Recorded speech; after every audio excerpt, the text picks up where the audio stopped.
لكم الموت حين الوصية الاثنان ذوى عدل منكم أو آخران غيركم إن أنتم ضربتم في الأرض فأصابتكم مصيبة الموت تحبسونهما من بعد صلاة فيقسمان بالله إن ارتبتم لا نستعين به ثمنا ولو كان ذا قربى ولا نكتم شهادة الله إنا إذا لمن الآثمين. قالوا أن نأكلها منها وتطمئن قلوبنا ونعلم أن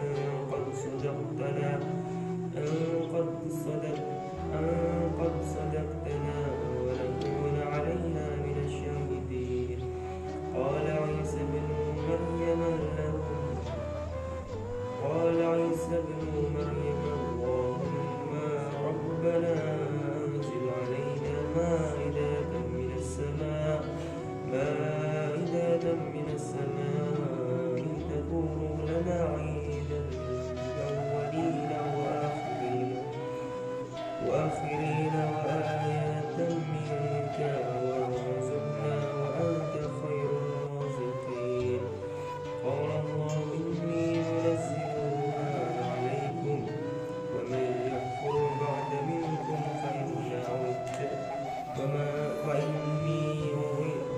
فإني أعذبه عذابا لا أعذبه أحدا من العالمين. صدق الله. Qala Isa ibnu Maryam Allahumma rabbana anzil alaina ma'idatan minas sama takunu lana idan li awwalina wa akhirina wa ayatan minka warzuqna wa anta khairur raziqin. Ini doanya Nabi Isa setelah ditantang oleh umatnya, ditentang oleh pengikutnya. Tolong buktikan kepada kami, minta sama Tuhanmu supaya kami diberikan hidangan dari langit, diberi makanan dari langit. Terus kanjeng Nabi Isa berdoa seperti ini. Allahumma rabbana, ya Allah, ya Tuhan kami, anzil alaina, turunkan kepada kami ma'idatam. Ma'idah itu hidangan, prasmanan, hidangan. Minas sama'ih, dari langit.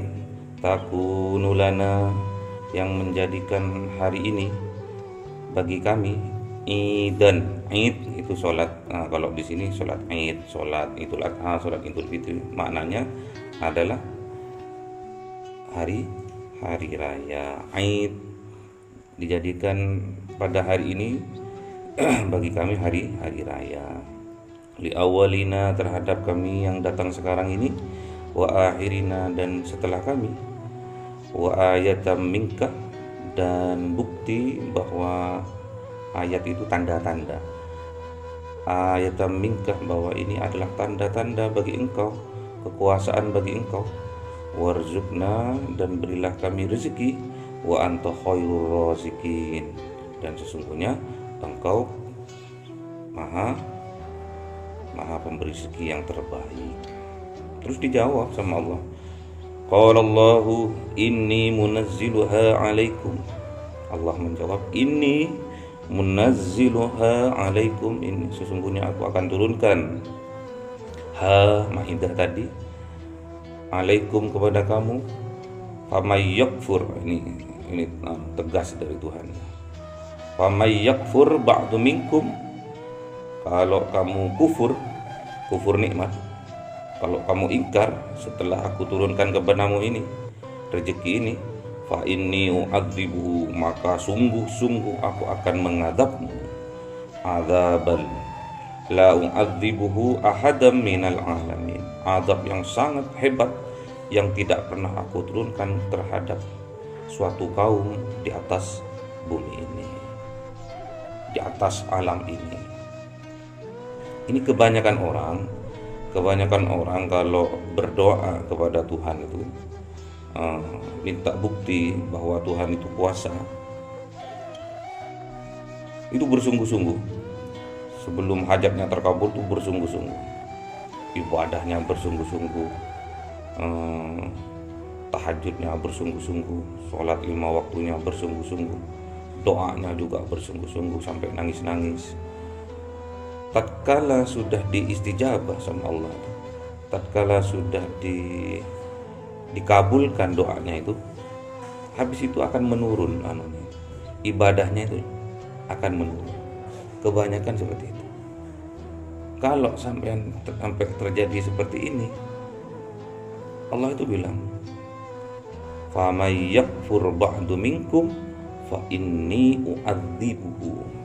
Kalau kamu ingkar setelah aku buktikan, setelah aku nyatakan doamu aku terima, doamu aku kabulkan, terus kamu ingkar setelah itu, fa inni u'adzibuhu, maka aku akan sungguh-sungguh mengazabmu. Azaballa u'adzibuhu, azab yang tidak pernah u'adzibu aku azabkan ahadam minal alamin, kepada seseorang atau terhadap suatu kaum minal alamin, di atas alam ini. Sampai diancam seperti itu sama Tuhan. Karena pasti sudah sifat dasar manusia, qalilum min ibadiyas syakur, sedikit yang pandai bersyukur, malah mengalami penurunan.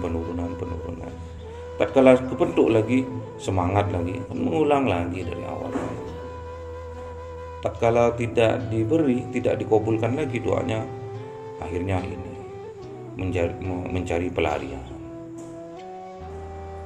mencari kesenangan duniawi, masuk ke klub-klub malam, mencari hiburan,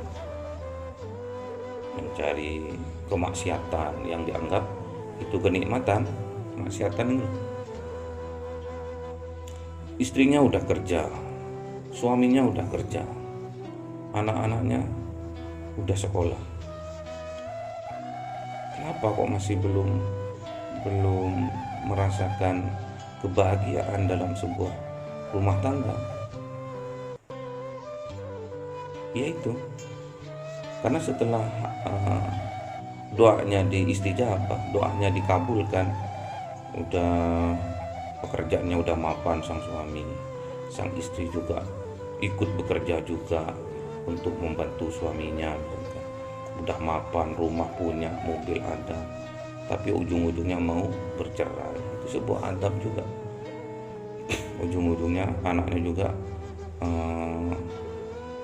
termasuk jaringan narkoba, juga sebuah adab juga. Syukuri. Nikmat terutama adalah nikmat hidup. Kita diberi hidup ini disyukuri. Karena kalau kita sudah tidak diberi hidup alias mati, sampai sudah nggak bisa beribadah lagi, tidak bisa bermanfaat lagi sudah. Dan kehidupan ini akan terus berjalan, walaupun sampai nggak ada, terus dunia ini akan mandek di Anda, akan terus berjalan. Sehebat apapun pangkat kita, seorang presiden pun, seorang ulama besar pun, kalau sudah ditakdirkan meninggal sama Allah, terus kehidupan ini akan terus berlanjut, akan estafet. Lah estafetnya ini menuju yang lebih baik atau ke yang lebih buruk, itu tergantung kita sekarang. Kalau sampean sekarang rajin, ibadahnya rajin, kerjanya sergap, belajarnya sergap, anaknya sampean estafetnya nanti pasti sergap. Jadi jangan sampai sampean suatu saat sudah punya anak, punya istri dulu ya, punya istri dulu, terus punya anak. Kalau punya anak, terus punya istri, punya istri dulu, terus punya anak. Istri sampean adalah bajunya sampean, istri sampean adalah cerminan dari sampean, tidak jauh dari sampean sudah, tidak jauh. Loh, saya cerewet pak, istri saya pendiam, atau sebaliknya, Saya pendiam Pak, istri saya cerewet. Sifatnya sama, pemarah, cuma dia diam, sampai marahnya meledak-ledak. Sana marahnya di dalam dada toh. Sama, nggak jauh. Sampean bohong, istrinya sampean pembohong. Sampean malas, istri sampean malas. Sampean malas ibadah, istri sampean malas ibadah. Enggak ya Pak, istri saya kok tahajudnya bagus walaupun saya nggak pernah sholat. Misalkan seperti itu. Sama, ada sesuatu. Nanti akan ketahuan karena sudah bermasalah yang hebat.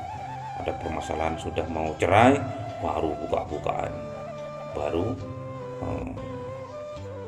jelek-jelekkan satu sama lain. Nggak boleh, nggak diajarkan. Walaupun cerai itu halal, tapi sangat dibenci sama Allah. Dan terus buka-bukaan aib itu juga sangat dibenci sama Allah. Nggak boleh, apalagi sudah punya anak. Nah, dimanapun mantan istrinya itu tetap ibunya dari anak-anaknya sampean. Dan mantan suami pun sama, bapak dari anak-anaknya sampean. Ini sifat dasar manusia ini. Setelah berdoa sama Allah, Allahumma rabbana anzil alaina ma'idatan minas sama. Minta keajaiban dari atas langit diturunkan, karena Siti Maryam selama dia mengungsi karena dianggap aib di desanya itu, dia mengungsi terus dikirimi rezeki, dikirimi maidah sama Allah, dikirimi prasmanan rezeki dari atas langit. Terus sama kaumnya Nabi Isa suruh buktikan, coba ibumu aja bisa kok, masa kamu nggak bisa. Akhirnya dimintain juga sama Kanjeng Nabi Isa, Allahumma rabbana anzil alaina ma'idatan minas sama. Ya Allah, ya Tuhan kami, turunkanlah kepada kami ma'idatan, makanan, prasmanan, rezeki, minas sama, dari atas langit. Takunu lana id, dan jadikanlah hari ini hari id, hari raya, li awwalina, terhadap kami yang sekarang ini, yang bareng sekarang ini, wa akhirina, dan setelah kami, wa ayatan minka, dan ini adalah bukti kekuasaannya Engkau, warzuqna, dan berilah kami rezeki, wa anta khairur raziqin, dan sesungguhnya Engkau terbaik dalam memberi rezeki. Terus diistijabah sama Allah. Qala Allah, dan Allah jawab itu doanya Nabi Isa itu, inni, dan sesungguhnya, unazziluha alaikum, akan aku turunkan rezeki maidah tadi kepadamu semua. Famay yakfur, ini tegas Tuhan, Allah itu tegas. Sampean kalau ngerti ayat ini gampang hidupnya sampean. Kalau ngerti paham ayat ini mudah hidupnya sampean, akan indah pada waktunya. Famay yakfur ba'du minkum, siapa orang yang kufur terhadap nikmatku tadi, ba'du minkum, setelah aku berikan maidah tadi, fa inni u'adzibuhu, maka sesungguhnya u'adzibuhu, azabku ini akan aku azabkan kepada yang kufur tadi. Azabal la u'adzibuhu, azab yang tidak pernah aku turunkan, tidak pernah aku azabkan sebelumnya kepada yang ingkar, ahadam minal alamin, kepada seseorang di atas alam ini. Jadi harus ini ya. Kebanyakan kita kalau sudah hajat kita tercapai, habis itu nyantai itu loh, slow down baby ya. Slow, jadi jangan slow ya, tetap aja anteng istiqomah, walaupun sholat tahajudnya 2 rakaat tapi tetap anteng. Itu yang sangat dicintai sama Allah. Tiap jam 3:30 sholat tahajud 2 rakaat saja tapi anteng. Ketimbang sholat tahajud 6 salam, besok nggak sholat, itu nggak begitu dicintai sama Allah. Sedikit tapi istiqomah itu jauh lebih dicintai sama Allah. Antum sehebat apapun ujiannya sampean besok, semangat terus. Kalau udah sampean niat dari awal minimal 2 rakaat, sudah anteng 2 rakaat tapi yang bermutu gitu loh. Jadi habis rakaat pertama habis baca suratul Fatihah, baca Al-Kafirun 10 kali. Ya ayyuhal kafirun itu 10 kali. Terus ditambah 1 kali Al-Ikhlas, itu yang diajarkan di pondok. Rakaat kedua dibalik, Al-Kafirunnya 1 kali, Al-Ikhlasnya 10 kali. Di rakaat kedua itu. Terus tatkala sujud terakhir itu pengakuan bahwa kita itu termasuk orang yang zalim, la ilaha illa anta subhanaka inni kuntu minadh dhalimin. Itu baca itu sebanyak 41 kali di dalam sujud terakhir itu. Habis subhana rabbiyal a'la wa bihamdihi, terus baca la ilaha illa anta subhanaka inni kuntu minadh dhalimin 41 kali, terus berdoa sungguh-sungguh di dalam sujud itu. Ya Allah, sehatkan saya, itu nomor 1 ya. Sehatkan saya, itu nomor 1.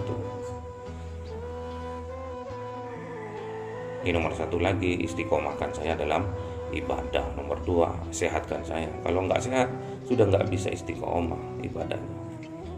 Nomor 3, rezeki, minta rezeki, mudahkan rezeki saya. Kalau sampean dilihat sama Allah udah layak mendapatkan rezeki yang banyak, sampean akan diatur sama Allah itu. Ketemu sama ini, akhirnya dapat pekerjaan. Ketemu sama ini, akhirnya dapat. Nah, tatkala sudah mendapatkan pekerjaan yang layak, penghasilan yang mapan, kadang itu ibadahnya itu menurun, lembur misalkan, lembur terus tidur, dibangunkan, mas bangun mas, sholat tahajud, pol, capek pol, cuma tahajud 2 rakaat ini, capek pol. Makanya berdoa sama Allah itu, minta pekerjaan yang sekiranya menambah terhadap ibadah kita, yang selaras gitu. Kalau saya dulu waktu bekerja di PTA itu rapatnya itu jam 11 hari Jumat, pasti sudah jam 11 hari Jumat.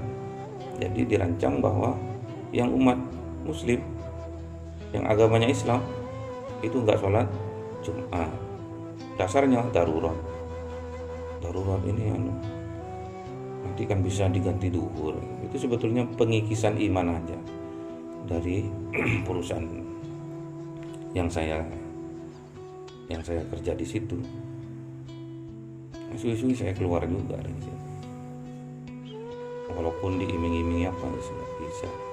Kalau sudah mengganggu pekerjaan saya tinggalkan. Kalau sekiranya menghambat dalam saya beribadah, saya tinggalkan. Sampai sebaliknya, kalau saya lihat seperti itu, perusahaannya yang nggak mengganggu, sampean pura-pura terganggu. Loh, kok nggak mas, kok nggak sholat? Ntar aja, mengerem sendiri sampean. Santai aja, nggak ada yang perlu kita takutin di dunia ini kecuali Allah. La ma'budu illallah, la takhuf illallah, la ahabbu illallah. Tidak ada yang patut kita cintai kecuali Allah. Tidak ada yang patut kita takuti kecuali Allah. Tidak ada yang patut kita sembah kecuali Allah. Gitu. Kalau sudah ikrarnya sampean itu nyantai. Nggak ada ceritanya sampean itu nanti besok itu akan nelongso, itu nggak ono. Yang ono sekarang ayam nelongso. Kalau orang nelongso enggak, ayam nelongso iya. Karena yang disembelih kecil, kurus, itu yang disembelih nelongso. Yang makan juga nelongso. Itu ya, harus semangat ya. Terus sampean besok dikasih kepangkatan sama Allah, bisa haji misalkan, umroh ke Mekah, Madinah.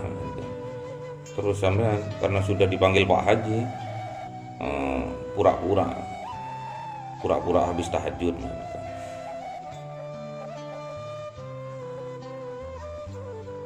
Pergi ke masjid, ceramah sama orang. Udah tahajud mas. Oh Pak, tadi pas adzan bangunnya. Biasakan mas tahajud. Saya dulu juga begitu, sekarang enggak. Banyak yang seperti itu karena sudah dipanggil Pak Haji, terus ibadahnya menurun. Bisa dipastikan uang yang dibuat ke Mekah itu bisa dipastikan juga banyak yang enggak halal. Kalau tidak menambah sebuah kebaikan, berarti bisa dipastikan seperti itu. Kecuali menambah kebaikan, itu barokah, harta yang barokah. Apa barokah itu?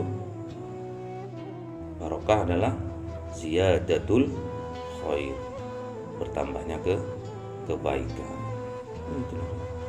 Barokah itu dicapai oleh apa? Barokah itu dicapai oleh harokah. Barokah fil harokah. Jadi keberkahan itu dicapai oleh proses untuk mencapainya. Tuhan itu nggak melihat hasilnya. Yang menentukan hasilnya itu Allah. Yang dilihat Tuhan adalah proses sampean untuk mencapai sesuatu itu. Itulah barokah. Terus ditambah, akhirnya mencapai keberkahan hidup. Gak usah diminta, sudah ngapain kita minta terus sama Tuhan, itu malu. Minta tiap hari minta terus, bosan Tuhan itu. Gak usah minta. Yang penting ibadahnya kenceng. Tuhan udah tahu. Ya minta lah 1 bulan sekali. Jangan diminta semua ya. Berdoa terus, doanya panjang tuh, diminta kabeh. Udah punya istri, minta istri lagi. Jadikan istri saya istri yang solehah. Doa besok lagi seperti itu, sampai dikasih nanti istri yang solehah, yang namanya solehan. Paham ya? Jadi sifat dasar manusia, tatkala hajatnya belum terkabulkan, terus dia semangat. Dalilnya manjaddah wajadah. Kalau kamu sungguh-sungguh pasti dapat, sudah. Kamu sungguh-sungguh pasti dapat. Dalilnya itu setelah dapat, nah itu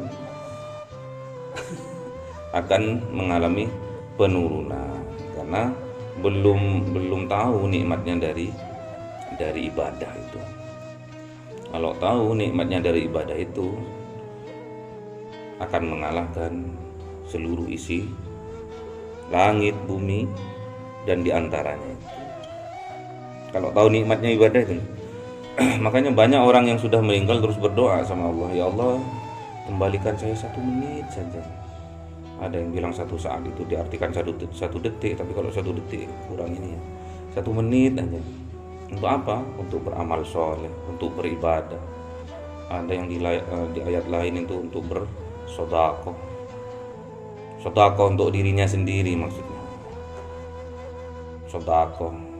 Sampean ibadahnya sampean itu sedekah untuk dirinya sampean. Tasbihnya sampean, zikirnya itu sedekah. Tahmidnya, tasbihnya, tahlilnya, takbirnya, semua itu sedekah. Kembalikan ya Allah 1 menit saja untuk saya bersedekah.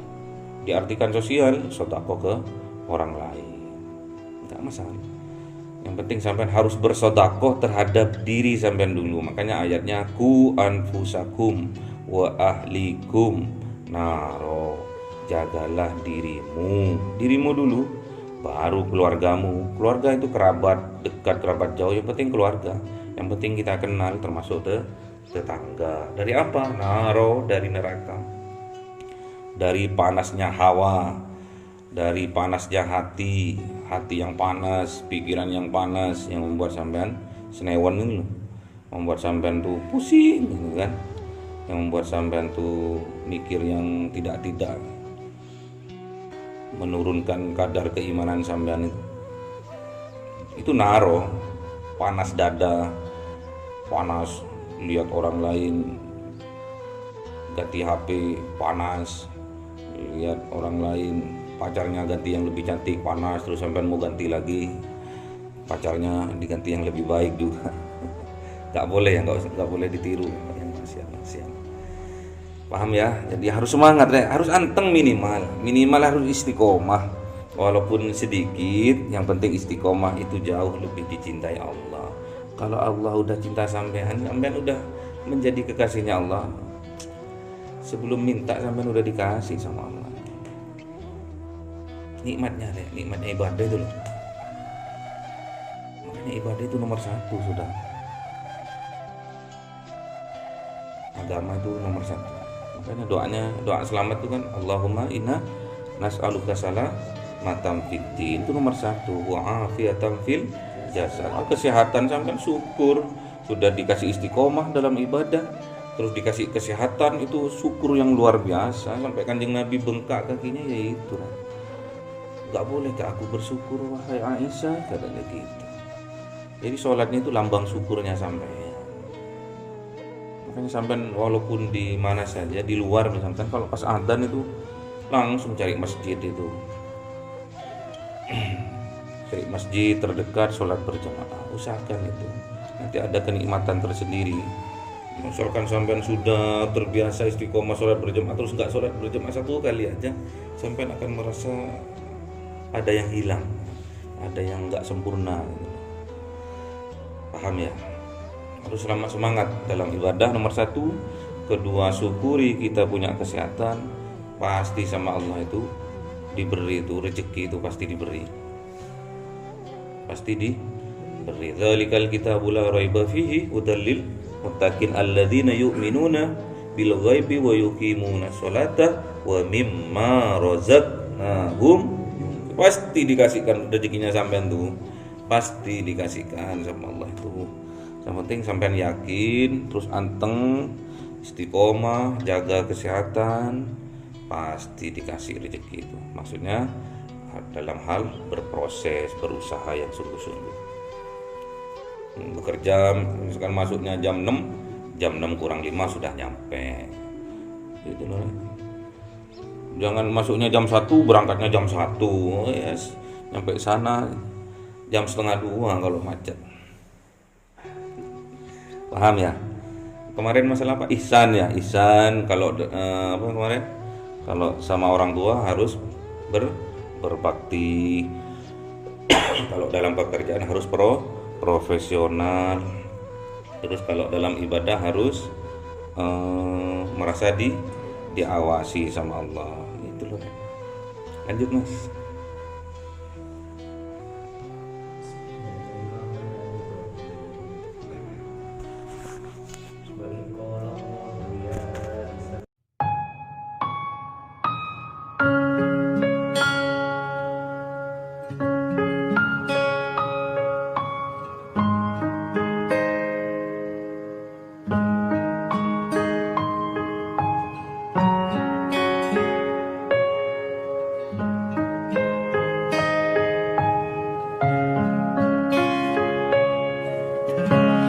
حي الهادي